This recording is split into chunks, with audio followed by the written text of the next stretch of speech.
Mondays with Mike. Picking up from last time. Religious leaders have influence, but the Pope, as the sovereign of a country, as the actual leader of a country, has outsized sway of talking about these issues. And I would fully expect that to continue with the new papacy of whoever gets chosen. I would be very surprised if the Catholic Church runs away from the values it's been talking about for thousands of years. It's very clear that there's a consistent and coherent set of beliefs that the Catholic Church does agree in. When I say nice pope, nice for popes, right? Not, oh, he was nice. Sure, he was nice, but he still was a pope. And so there were certain baseline beliefs that he had to adhere to just to become pope and stay pope. But the whole point here is that the Catholic Church can be a force for good in the world, or it can be a force for great evil in the world. And the question is how the church will exert its resources and authority around the world to affect that kind of change. What's beyond question is that it can affect that kind of change, because it can. If the church really wants to, it can have a huge effect in elections and in support of certain belief systems. And it just through money, through its resources, it can change the outcomes in places around the world if it really wants to. If it invests its resources in building hospitals and roads and churches, you name it, right? There's certain things the church can do that most can't. And just because we don't see it on a day-to-day basis doesn't mean it's not happening. Because a lot of what the church does is behind the scenes. It's in those quiet moments of the Pope chatting it up with leaders of countries or elected representatives and saying something very different from what the public message is. Let's put it that way. Sure. Yeah, so that'll be interesting to see. It's really funny to me how the Catholic Church, at least from my perspective, on one hand, they got, like, very old-fashioned views on certain things, like, as I mentioned, birth control, priests can't get married, and other things too. So just on social issues, it's one thing.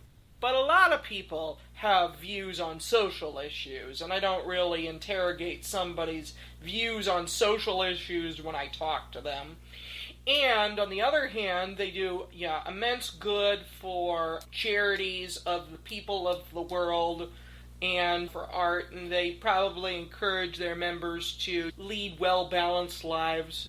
Okay, it's like they're doing some good stuff, and given all that's going on in the world, hope they keep to it. And I also think, is this their strategy? Is their strategy to position themselves like they're 100% not in my crosshairs, and they shouldn't be in the crosshairs, I don't think, of anybody I know? And are they positioning themselves in that way to other people on the spectrum or other people in the world? And is there Machiavellian calculation that goes into it? I don't know, but they do a lot of good, so I guess I just won't think about it. Because I think about it too from like how many, like the centuries of they had been like the mono-religion in Europe, and then came the Protestant Reformation, and they tried to go back to being the mono-religion in Europe for certainly over 100 years, if not significantly longer than that. So, and I'm of course referring to the actions of the Catholic Church bureaucracy itself. I'm not talking about the actions of individual Catholics, no. But I do always think of it in that frame of reference in history, too. So it makes me scratch my head, but nope, they're doing great now. Great job, Catholics. The church tried extreme, right? It tried the Crusades, tried the Inquisition, it tried very extreme imposition of religious will on the world through colonialism and a whole list of other things, missions. The list goes on and on of the church and its actions throughout history that might not be considered the most charitable or kind. And that didn't quite work out. It's entirely possible also the countries of the world were like, nah, no more of that stuff. We're not going to have you go around trying to conquer stuff and overthrow places and impose religion. Nope, you're going to have to be nice, and we'll let you in, but you can't have an army anymore, really, and you can't use weapons against people. They still got the Swiss Guard. But yeah, Sure, but it's yeah, you can't go around labeling people witches and heretics, burning them at the stake. Nope, that's not allowed. So I think in some senses the world's moved on from that kind of religion, at least for the Catholic Church. There are other religions for sure that still have that kind of extreme hold over certain places. I won't really get into which of those religions it is that I'm talking to, but they are talking about. They definitely exist, and they have extreme beliefs imposed on places. I don't know. The Catholic Church of this era of 2025 is a more cuddly, friendlier, nicer kind of church compared to the what it was in the past. Obviously, they've still got this huge issue of the abuse claims and dealing with the Oh yeah. fallout from that, and that's not going away until they've rooted out literally all the people in the church that were involved with that, covering it up or yeah, engaging in it and arresting them and throwing them in prison or yeah, whatever. That sort of stain is still going to be there, and the church has to figure out a way to respond to it because it's not going away. It affects the reputation of the church. I think that's why people, at least in my generation, our generation, have walked mm, away from the church. Like I was baptized Catholic, but I am not a practicing Catholic by any mm, means. I think the last time I went to church was in the 90s on the military base.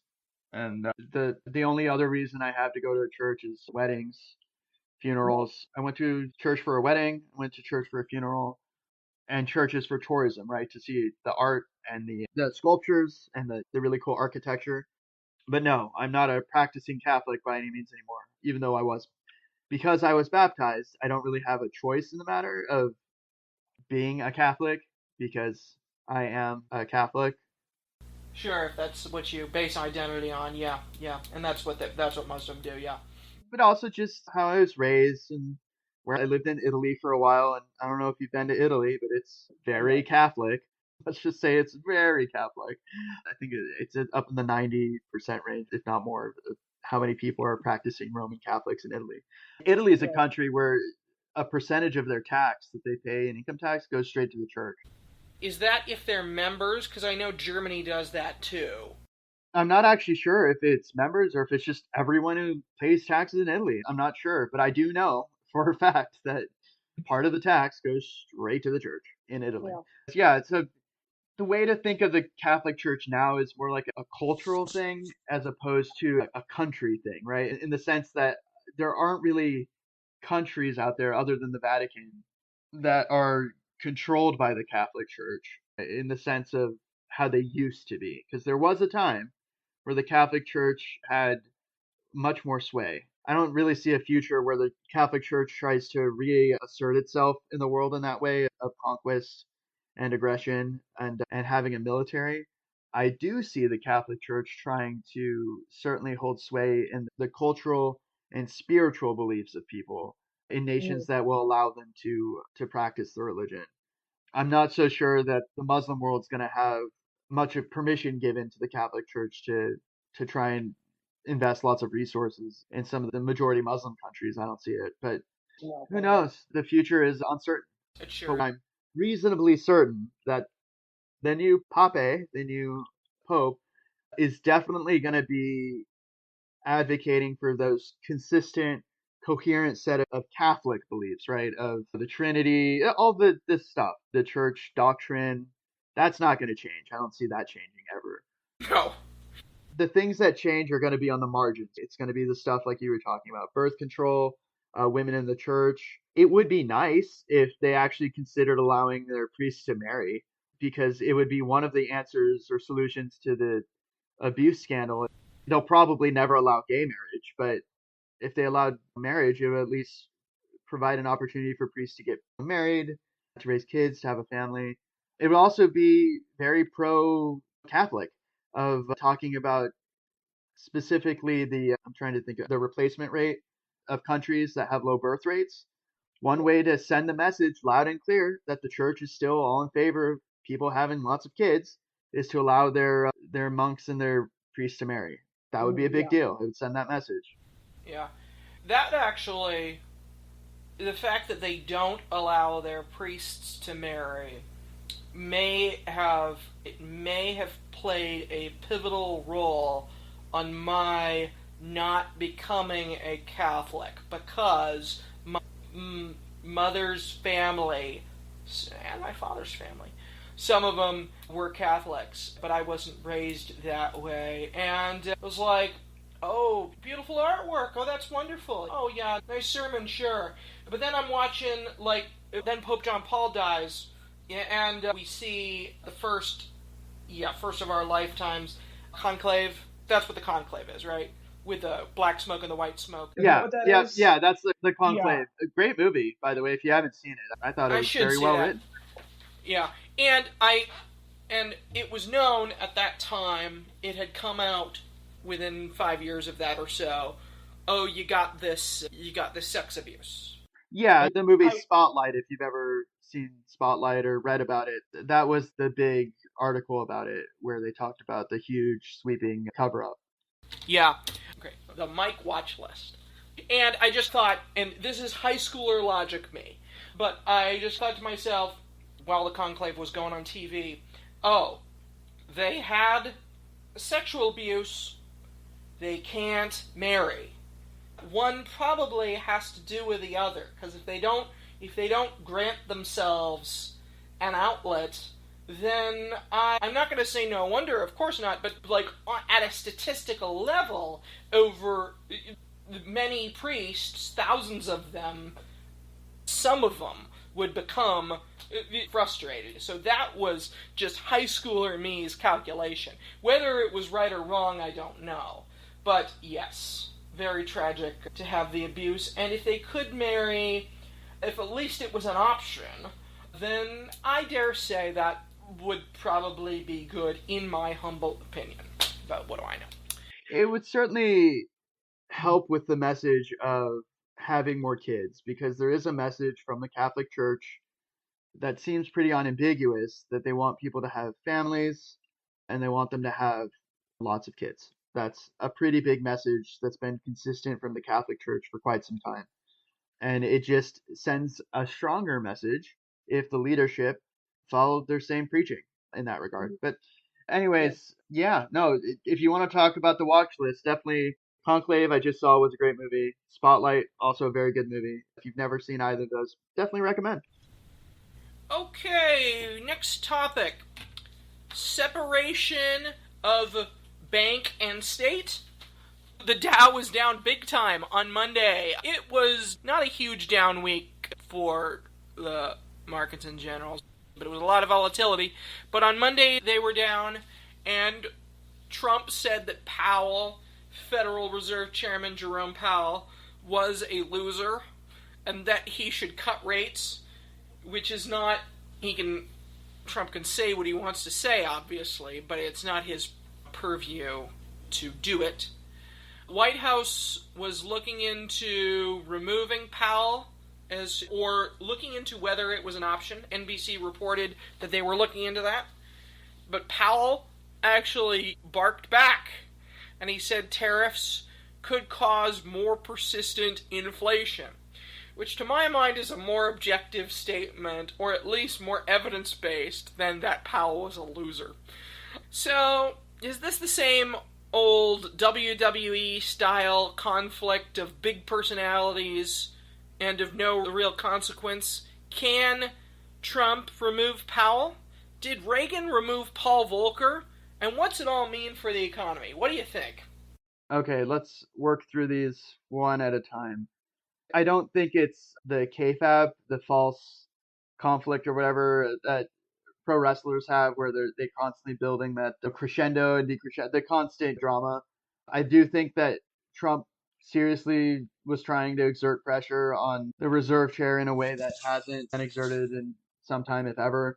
And the markets reacted to that because it looked really bad. That you don't want to have something like what happened in Turkey happening in the United States because that'd be bad, really bad. As far as if he can actually remove him, he can try, but if he tries, it'll be, again, a really terrible situation because you want to have an independent central bank because that can exist as an external check on excessive action from government because the Federal Reserve can meet its mandate of low unemployment and low inflation, its dual mandate, by using the tools it has available to it. And Trump quite clearly has some real difficulty with understanding like basic economic principles. When Powell's saying that tariffs are going to cause high or persistent inflation, it's because the tariffs are a tax that affects supply chains and that affects demand, right? That the reason prices would go up is twofold.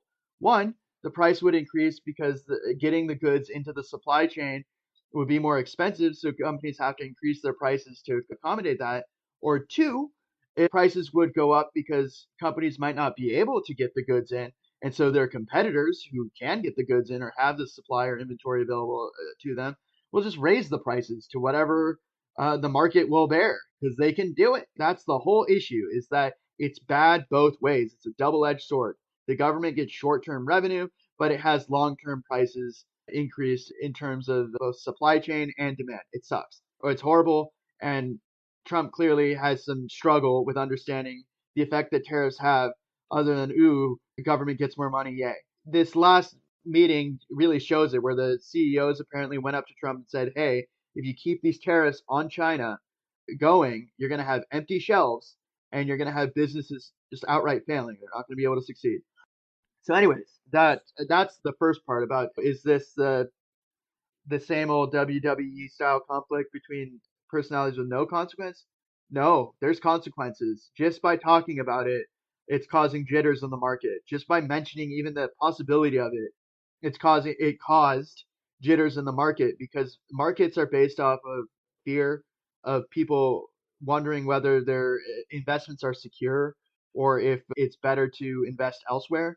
And in a fear-driven economy, there's a great fear when the fundamental expectation of the fairness in the market is jeopardized by the president, who lives on a political spectrum, tries to interfere with the Federal Reserve, which exists on an economic spectrum. They're different things, and never shall the twain meet, right? You don't want to have a president trying to radically manipulate markets when the president clearly struggles with the economic impacts of lowering or increasing interest rates. Like, it worries me when I see this happening. He's not getting, it seems, the best advice from all of his advisors. In terms of if Reagan removed Paul Volcker, I'm not sure. I don't think he did, but I'm not sure. Volcker out after 8 years of Federal Reserve Chair. Reagan. Okay, so he was. So New York Times, at least New York Times, according to a search I did, but I can't actually see the article, said he was out on June 3rd, 1987. So, if Reagan removed him, he removed him really late in his term. Reagan chooses Greenspan. Okay, that's... I remember Alan Greenspan. Guy cut his own hair. Save a few bucks. Volcker resigns. Yeah, so resign isn't the same as remove, right? So no. If you asked him to resign, that's not necessarily the same as removing him. And he was in office for a while. Yeah, so. He was there for quite some time. But no, I definitely think that this is scary, that the markets will continue to have even less faith in the U.S. government and the stability of the U.S. market as a place to invest if Trump at any point fires Powell from his job or tries to, because it sends just a terrible message. So, looking at core inflation, looking at inflation in general, it is, or it was in March, about as low as since 2021. I don't know, though, because Trump said that he actually wanted it at 1%, that people had told him that 2% was ideal, but he told them, no, but what about 1%? I think 1% would be better. So if he wants it at 1%, the way to get there would be monetary restraint, and it would be keep on taking the pills until the treatment has run its course, because it wasn't at, not on average, not according to this graph I'm looking at, United States core inflation rates 2015 to 2025, it wasn't at 1% in any of those years as an average. So it probably doesn't only have to do with interest rates, probably also has to do with the cost of fuel. But yeah, if the markets were to see that he was going to both put into place the tariffs, which may be a cause of persistent inflation, or others have said it may be a one-time price gain. But if he was going to do that and also add to the unpredictability of it all by removing somebody who stood against him, yeah, markets probably wouldn't like that. I don't think markets would like that, given how they haven't liked the tariffs. Yeah, they're not gonna like it. Oh, but talking about the economy in general, consumer sentiment was way down. If you look at the consumer sentiment data from University of Michigan, consumers do not like the future right now of the U.S. economy and are less willing to spend money on things. That's not great. And I think consumer sentiment would go even further down if Trump tries to fire Powell because people want stability, right? Especially for big purchases, for a mortgage or for a car or for something that's really expensive. You want price stability, you want regulatory stability. You want to know that when you're spending the money, you're not investing in money that's going to go straight down the drain, right? That there's some stability to what you're spending your money on. When you take out a loan, think of all the people that had to take out loans for their small businesses to get the goods from China. And then as the goods are in transport, oops, we're going to slap 145% tariff on all your products that you put an order for months in advance. And so they try to turn the ships around or refuse the goods at the port. Because no, if I spend $100,000 importing something from China from a factory, and then it gets to port, and I have to pay $145,000 just to get those goods out of the port, it's not a good look Yeah, because you're already your paying for the business might goods. go belly up. Yeah, that's not good at all. And so businesses are losing in all sorts of ways, right? Because that's just the price of entry into the market. They still have to pay, in some cases, to get their goods on the shelves. They have to pay taxes when they sell the goods. If they have employees, they have to pay taxes for their employees and overhead. And the list goes, they have to rent out space if they have a store or a retail store in the US. The list goes on and on of why this is just terrible. It's a risky move to even talk about firing the Fed chair, and they should stop doing. He should just stop talking about it. Like he should focus on other things because it just sends a bad message to everyone. Yes, and they should uphold the separation of bank and state. Absolutely, the Church of the Federal Reserve is its own little island, and it should stay that way. Yeah. I really hope that the next person that Trump chooses to be the Federal Reserve chair is similar to Jerome Powell's way of looking at the world, that it's not somebody of loyalty above all else. We need someone who's actually competent to be the Fed Reserve Chair because it sends a message to the whole wide world if you put somebody in the office who just is loyal to Trump and no one else. I really hope that there's a serious effort made to nominate somebody as the Fed chair that knows what they're doing and exudes this sort of otherworldly competence at their job that you can have full faith and belief in the ability of the Fed chair to just do Fed chair things, do the job well. Because there are other elements right now of the Trump administration that are sending a message of incompetence. And we see it play out every day. If Trump wanted to have a team of rivals, I got one who could be the new Fed chair. Mark Carney, the current Prime Minister of Canada. Because he did work for the Bank of England. Worked for the Bank of England. What's very clear is that the greatest gift to the Liberals in Canada was the election of Donald J. Trump because he certainly united Canadian thought and belief against supporting any candidate in Canada. I was right way back in our earlier episodes when I said that the Canadians they're boycotting the US and they're being loud and annoyed with the direction the US is going. It's true. Yep, yeah. Nope, you called it. You called that at least comeback, if not rehabilitation of the Canadian Liberal Party. Reminds me of in 2020 prior to COVID when Bernie was riding high and I said Joe Biden might still win. That was just my thought. So here's what Bernie had. Bernie had the votes, but what Joe Biden had was the backroom deals, right? So Joe Biden had the ability to tell all the other candidates, hey, rally around me and I'll give you Department of Transportation. I'll give you the Democratic establishment and all the fundraising vehicles from his, 50 years or whatever in being in Democratic politics. The issue that Bernie faced was he's always been a bit of an outsider. And when you're a bit of an outsider, you can win the votes in the early races, but when the candidates coalesce around a front runner, they're not going to choose the outsider. They're going to choose the political insider because he's the one who can give them the goods, right? The good stuff, the money, the resources, the support, the appointments, the jobs. Are you calling the actions of February of 2020, are you calling it a corrupt bargain, perhaps? No, that was politics. So here's the deal. There was nothing terribly corrupt about it. That's how the horse trading is part of the primary system. It's part of the game. It, that's the whole issue. I think. Like I supported Bernie. I voted for Bernie twice. I caucused for him when it was Hillary Clinton versus Bernie. I said the email story is not going away. I called it for Clinton when she gives all these private speeches and says one thing and then goes to the voters and says something else. Which one is it? Give us the truth. It's that simple. Oh, she lost.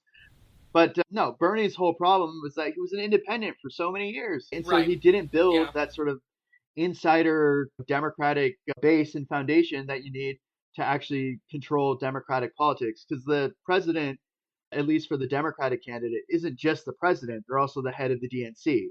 And when you're the head of the DNC, you have to demonstrate, oh, I can get Democrats elected all around the country and I can get them money and fundraising and support. And Bernie's biggest liability, both in 2016 and 2020, is that he just couldn't demonstrate that he had that kind of pull, that kind of sway. The former vice president absolutely had that kind of pull and that kind of sway over all the heavy hitters in the Democratic establishment, the elites, because he could talk to Obama and the Clintons and all these higher ups and be like, hey, show up and talk on the stump and give speeches and give money. That's, I think, why Biden won then. But he also lost because he lost their favor. He lost the favor of the real movers and shakers in the Democratic Party. Mondays with Mike.